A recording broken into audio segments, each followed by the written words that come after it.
Nature, a creation in which everyone lives, fosters and nurtures their lives. Folks does not realize that it is shaping them, their lives and their spirits. They might not accept it, but you have to. Ever wondered why you are not successful at the end? It's because you are not letting yourself be with the nature. Feel the positive energy of the nature.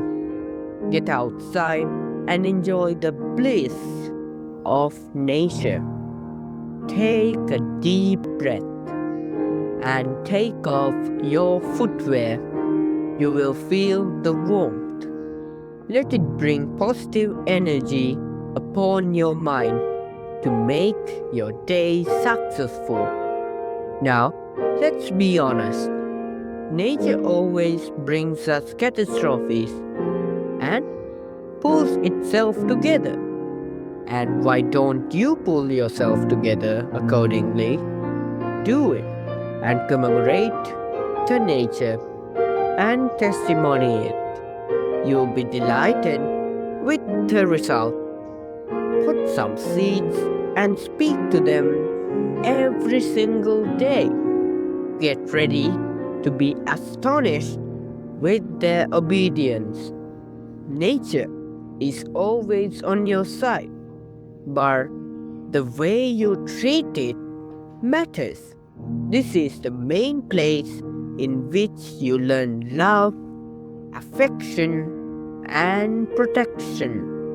Just try giving that back, and you'll be rewarded tenfold. Great philosophers like the lost Buddha did not merely preach on it, they lived on it and made great philosophies that millions believe today. Interrogate your mind, investigate whether you are treating it properly or not. Start treating it now, and you'll be rewarded in a wage matter of time. Last but not the least, admire it in such a way that you feel honestly devoted.